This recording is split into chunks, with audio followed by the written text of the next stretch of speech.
ये शुभेंदु का क्षेत्र है। मैं यहां कहकर जाता हूं, ममता दीदी शुभेंदु पर जितना अत्याचार करेगी, भारतीय जनता पार्टी शुभेंदु जी को इतना ही बड़ा आदमी बनाए। ভিডিওটা দেখলেন সবাই। এই ভিডিওটা হঠাৎ করে এই প্রতিবেদনের প্রথমেই কেন? কারণ যে বিষয়ে আলোচনা করতে চলেছি তাতে কেন্দ্রীয় স্বরাষ্ট্রমন্ত্রী এবং বিজেপির অন্যতম থিঙ্ক ট্যাঙ্ক বলা যেতে পারে, অর্থাৎ বিজেপির চাণক্যও বলেন অনেকে, অমিত শাহ, তার এই বক্তব্যটা খুব গুরুত্বপূর্ণ হয়ে উঠেছে বঙ্গের রাজনীতির ক্ষেত্রে। অর্থাৎ শুভেন্দু অধিকারী তার ভবিষ্যৎ কি হতে পারে তার একটা যেন স্পষ্ট ইঙ্গিত দিয়ে দেওয়া হলো এই বক্তব্যে। জনসভা থেকে নিছকই বক্তব্য নয়, অনেকের মনে অনেক ধোঁয়াশা কি কাটিয়ে দিলেন স্বরাষ্ট্রমন্ত্রী। কারণ একটু আমরা সবাই যদি বঙ্গের রাজনৈতিক ইতিহাসের দিকে তাকাই, আমরা দেখেছি 2021-এ দলে এসেছিলেন, অর্থাৎ বিজেপিতে এসেছিলেন তৃণমূল ছেড়ে, দীর্ঘদিনের তৃণমূলের সঙ্গী, তৃণমূল ছেড়ে একদম বিধানসভা নির্বাচনের আগেই দলে এলেন, বিজেপিতে এলেন শুভেন্দু অধিকারী, এবং তারপর থেকেই বঙ্গের রাজনীতিতে বিরোধী দল অর্থাৎ বিজেপির হ্রাস ক্রমশ তার হাতে। অপরদিকে এক সময়কার দোর্দণ্ড প্রতাপ বলা যেতে পারে 2019-এ উত্থান বিজেপির, বঙ্গ বিজেপির যে উত্থান আমরা দেখেছিলাম, তার অন্যতম কাণ্ডারি one and only Dilip Ghosh, তার ক্ষমতা ক্রমশ হ্রাস পেতে শুরু করলো। অনেকেই বলে থাকেন যে এর পিছনে কিন্তু একটা অন্য স্ট্র্যাটেজি কাজ করছে। রাজনৈতিকবিদ যারা রাজনীতি নিয়ে রীতিমতো চর্চা করেন, রাজনৈতিক বিশেষজ্ঞ, তারা এর মধ্যে একটা খুব চেনা পরিচিত প্যাটার্ন দেখতে পাচ্ছেন, বিজেপির প্যাটার্ন। কিরকম সেই প্যাটার্ন? কাঁটা দিয়ে কাঁটা তোলা প্যাটার্ন, যেটা আমাদের পড়শি রাজ্য আসামের ক্ষেত্রে বিজেপি করেছিল এবং বিজেপি চরমভাবে সেখানে সাফল্য পেয়েছিল। অর্থাৎ আমরা যদি দেখি, এক সময় প্রায় 2001 থেকে শুরু করে 2015 অবধি চুটিয়ে কংগ্রেসের হয়ে রাজনীতি করা হেমন্ত বিশ্ব শর্মা, পশ্চিমবঙ্গে যেমন শুভেন্দু অধিকারী সেরকমই আসামে হেমন্ত বিশ্ব শর্মাকে করা হয়েছিল তুরুপের তাস। হেমন্ত বিশ্ব শর্মা 2015-তে অবধি তিনি কংগ্রেসে ছিলেন, 2016-তে নির্বাচনের আগেই তিনি বিজেপিতে যোগদান করলেন এবং তারপরে কংগ্রেসে ব্যাপক ধস, বিজেপির ক্ষমতায় আসা। এবং তারপরে প্রথম 5 বছর তিনি ছিলেন শিক্ষা, বিত্ত এবং স্বাস্থ্যমন্ত্রী, তারপরেই সোজাসুজি একেবারে মুখ্যমন্ত্রীর কুর্সি। অর্থাৎ 5 বছরের পরবর্তী সময়ে যে নির্বাচন, সদ্য নির্বাচিত আসাম বিধানসভা নির্বাচনে তিনিই হলেন মুখ্যমন্ত্রী।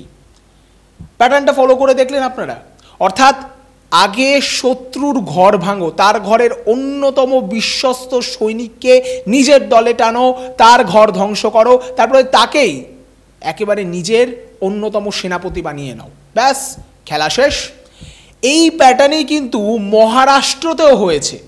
ভালো করে লক্ষ্য করে দেখুন, উদ্ধব ঠাকরে শিবসেনা দল একেবারে খুব ভালো মতো চলছিল, ওদিকে শরদ পাওয়ার, অজিত পাওয়ার খুব ভালো মতো তাদের দলও চালাচ্ছিলেন।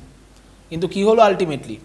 অজিত পাওয়ারের বিরুদ্ধে একাধিক অভিযোগ থাকা সত্ত্বেও তাকে কিন্তু বিজেপিতে বা বিজেপি ঘনিষ্ঠ করে দেওয়া হলো এবং রীতিমতো শরদ পাওয়ারের দল ভেঙে ফেলা হলো, তাদের প্রতীক চিহ্ন অজিত পাওয়ারকে দিয়ে দেওয়া হলো এবং বিনিময়ে অনেকে বলেন, মানে বিরোধীরা এবং অনেক রাজনীতিবিদ, আমরা বলছি না কিন্তু বিরোধীরা এবং অনেক রাজনীতিবিদ, তারা বলে থাকেন যে অজিত পাওয়ারের বিরুদ্ধে যে সমস্ত দুর্নীতির অভিযোগ ছিল সব মাফ হয়ে গেছে। এটা আবারও বলছি, আমরা বলছি না, বিরোধী এবং কিছু রাজনৈতিক মহল তারা বলেন।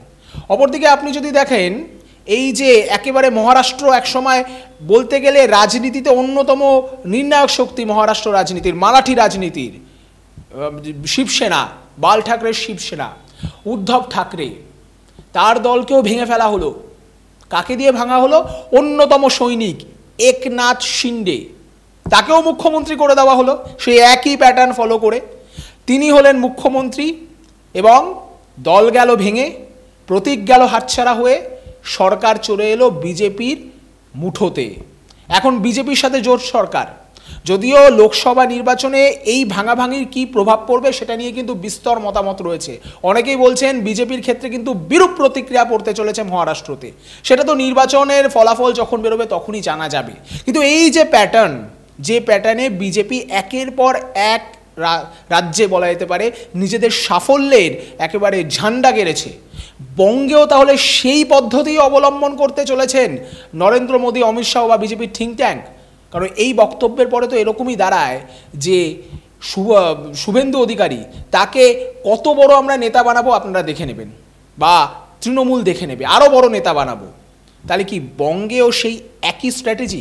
কারণ একসময় তৃণমূলের একেবারে ঘরের ছেলে শুধু নয়, মমতা ব্যানার্জির সব থেকে কাছের যদি কোনো নাম খুঁজে পেতে হয় সেটা হবে হয়তো শুভেন্দু অধিকারী। যে নন্দীগ্রাম আন্দোলন থেকে বলা যেতে পারে তৃণমূলের ক্ষমতায় আসার পটভূমি তৈরি হয়ে যাওয়া, সেই নন্দীগ্রামের সমস্ত কিছু নারী নক্ষত্র ছিল এই শুভেন্দু অধিকারীর হাতে। পরবর্তীকালে পরিবহন দপ্তর সহ একাধিক অত্যন্ত গুরুত্বপূর্ণ দপ্তর ছিল তারই হাতে। সেই সঙ্গে অবশ্যই তৃণমূলের অন্দরের অনেক গোপন খবরও রয়েছে তার কাছে, এটা তো বলাই বাহুল্য। সেই জায়গায় দাঁড়িয়ে সেই ব্যক্তি যদি কোনো একটি অন্য দলে চলে যায়, তাহলে হিসেব মতো বঙ্গে বিজেপির একমাত্র প্রতিদ্বন্দ্বী হলো তৃণমূল। সেই তৃণমূলের অনেক দুর্বল গোপন কথা বা দুর্বল জায়গাগুলো বিজেপির কাছে তো সরাসরি খোলাখুলি একদম জানা হয়ে গেল। সেই জায়গায় দাঁড়িয়েই কি একের পর এক বিভিন্ন ক্ষেত্রে শুভেন্দুর প্রভাব বঙ্গ বিজেপির অভ্যন্তরে এত মারাত্মকভাবে বেড়ে যাওয়া, অসমর্থিত সূত্রে মানে বিভিন্ন রাজনৈতিক মহল থেকে পাওয়া বিভিন্ন খবর অনুযায়ী এই বছর যে লোকসভা নির্বাচন হচ্ছে, বঙ্গে যে 42 আসনে লোকসভা নির্বাচন হচ্ছে, তার মধ্যে প্রায় 24 থেকে 25টা এমন আসন রয়েছে যেখানে সরাসরি শুভেন্দু অধিকারী তিনি কিন্তু একা তার নিজস্ব ডিসিশন নিয়ে প্রার্থী নির্বাচন করেছেন। অর্থাৎ এতটা বড় ক্ষমতা তাকে দেওয়া হয়েছে। সাধারণত বিজেপি রেজিমেন্টেড পার্টি, তাদের সমস্ত আলোচনাই কেন্দ্রীয় স্তরে হয়, সমস্ত কিছুরই কেন্দ্রীয় স্তরে সেই নিয়ে চূড়ান্ত সিদ্ধান্ত নেওয়া হয়। সেই জায়গায় দাঁড়িয়ে যদি এই ঘটনাটা সত্যি হয়, আমরা আবারও বলছি অসমর্থিত সূত্রে খবর, যদি এই ঘটনাটাকে সত্যিই ধরে নেওয়া হয়, তাহলে কিন্তু বঙ্গ বিজেপিতে এই মুহূর্তে সর্বেসর্বা নাম শুভেন্দু অধিকারী। 2021-এ তিনি শুধুমাত্র নন্দীগ্রাম নিয়ে কনসেন্ট্রেট করেছিলেন এবং ইতিহাস বলছে তিনি কিন্তু সেখানে মমতা ব্যানার্জির মতো অতি হেভিওয়েট, শুধু হেভিওয়েট নয় অতি হেভিওয়েট যদি বলা হয় তাহলে বোধহয় ঠিকঠাক বলা হবে, তাকে হারিয়েছেন। যদিও মমতা ব্যানার্জি তিনি বারংবার বলেছেন, তৃণমূল কংগ্রেস এবং তৃণমূলের সমর্থকেরা বারংবার অভিযোগ করেছে যে বিস্তর কারচুপি হয়েছে, সেখানে অন্যায়ভাবে মমতা ব্যানার্জিকে হারানো হয়েছে। কিন্তু ওই যে একটা কথা আছে না, জো জিতা ওহি সিকান্দার, তো শুভেন্দু অধিকারী এখন সেটা নিয়েই কিন্তু কলার তোলেন যে আমি মমতা ব্যানার্জিকে হারিয়েছি। এবং দিনের শেষে এখনও অবধি নন্দীগ্রামের বিধায়ক এবং রাজ্যের বিরোধী দলনেতা কিন্তু শুভেন্দু অধিকারী। 2021-এ লোকসভা নির্বাচনে সরকার গঠন করতে না পারার পরেও বিরোধী দলনেতার ক্ষেত্রে যখন প্রশ্ন উঠেছিল, তখন কিন্তু রীতিমতো যেটা শোনা যায় যে বঙ্গ বিজেপির একাধিক নেতার অপছন্দ হওয়া সত্ত্বেও বা তাদের মতবিরুদ্ধ হওয়া সত্ত্বেও শুভেন্দু অধিকারীকেই কিন্তু বিরোধী দলনেতা হিসাবে বিজেপির হাইকমান্ড তারা কিন্তু ঠিক করে দিয়েছিলেন। এবং শুভেন্দু অধিকারী বিরোধী দলনেতা হিসেবে তার কর্তব্য যথাযথভাবে পালন করছেন, এমনটাই কিন্তু বিজেপির অভ্যন্তরের হাইকমান্ড যারা রয়েছেন তাদের এই মুহূর্তে মত। 2024-এর নির্বাচন যেটা মনে করা হচ্ছে যে সম্পূর্ণভাবে শুভেন্দু বনাম মমতা হতে চলেছে বা হয়েছে এখনো অবধি। অলরেডি 6ষ্ঠ দফার নির্বাচনের প্রাক্কালে দাঁড়িয়ে রয়েছি আমরা। সেই জায়গায় দাঁড়িয়ে শুভেন্দু বনাম মমতার একটা ভয়ঙ্কর দ্বৈরথ দেখা গিয়েছে এই 24-এর নির্বাচনে। সেখানে দাঁড়িয়ে শুভেন্দু যদি তার পূর্বতন অর্থাৎ দিলীপ ঘোষ, যিনি একসময় ছিলেন রাজ্য সভাপতি, এখন তার জায়গায় স্থলাভিষিক্ত হয়েছেন সুকান্ত মজুমদার। দিলীপ ঘোষ 2019 সালে যে ঐতিহাসিক সাফল্য পেয়েছিলেন পশ্চিমবঙ্গে রাজনৈতিক নির্বাচনে বা রাজনৈতিক পটভূমিতে, যে কথা যে ইতিহাস স্বর্ণাক্ষরে লেখা থাকবে, সেই 19 আসনে জয়ের যে লক্ষ্য, সেই লক্ষ্যকে ছাপিয়ে যেতে যদি না পারেন, যদি পারেন তাহলে তো তিনি একেবারে সর্বাধিনায়ক, একেবারে সর্বত্র তার জয় জয়কার হবে। কিন্তু যদি তিনি না পারেন সেক্ষেত্রে কি হবে?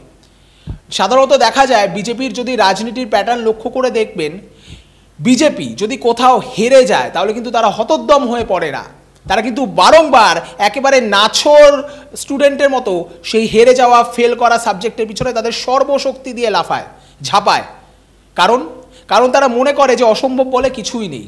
আপনারা যদি 2021-এর নির্বাচন দেখেন, তারপরে 2024-এর ক্ষেত্রে অনেকে মনে করেছিলেন যে সেই অর্থে পশ্চিমবঙ্গের থেকে কনসেন্ট্রেট করবে না বিজেপি, কিন্তু অনেকেরই অনেক হিসেব, অনেক ধারণা পাল্টে দিয়ে রীতিমতো পশ্চিমবঙ্গে মাটি কামড়ে পড়ে আছে, এখনও ছিল বলা যাবে না, এখনও আছে, কারণ আরও 1-2 দফা বাকি আছে।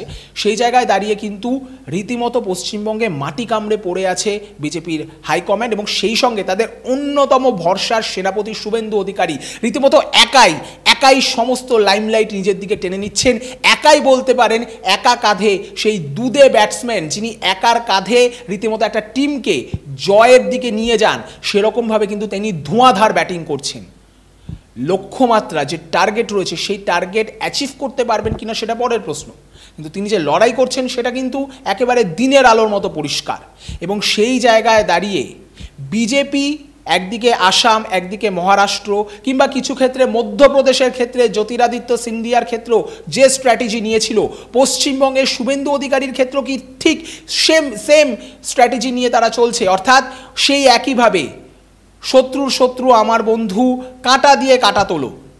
সেই স্ট্র্যাটেজিতে কি পশ্চিমবঙ্গেও সাফল্য আসবে, নাকি পশ্চিমবঙ্গের রাজনীতির ধাঁচ অনেকটাই আলাদা, যেটা বলে থাকেন এখানকার রাজনৈতিক যারা বিশেষজ্ঞ, সেই কারণে পশ্চিমবঙ্গে এই স্ট্র্যাটেজি কাজ করবে না, সেটা তো সময় বলবে। আর এই বিষয়ে আপনাদের মতামত কি, খোলাখুলি আমাদের কমেন্টস বক্সে জানান। এবং আগামী দিনে শুভেন্দুকে মুখ্যমন্ত্রী পদে দেখা যাবে কিনা সেই নিয়েও রাজনৈতিক মহলে অনেক রকম গুঞ্জন শোনা গেলেও যতক্ষণ না মসনদে তিনি বসছেন ততক্ষণ অবধি কিন্তু বঙ্গ রাজনীতিতে কিছুই বলা যায় না। কারণ আমি বারবার একটা কথা বলি, বঙ্গ রাজনীতি বলুন বা দেশের রাজনীতিতে সবই সম্ভব, আবার সবই অসম্ভব। সেই জায়গায় দাঁড়িয়ে বিজেপির অভ্যন্তরে এবং শুভেন্দুর রাজনৈতিক কেরিয়ার কি হবে সেদিকে আমাদের নজর থাকবে। আর আপনাদের নজর থাকুক ডিজিটাল খবরিলালের পর্দায়, কারণ ডিজিটাল খবরিলাল মানেই খবর আপনাদের, নজর আমাদের। ডিজিটাল খবরিলাল, খবর আপনাদের, নজর আমাদের।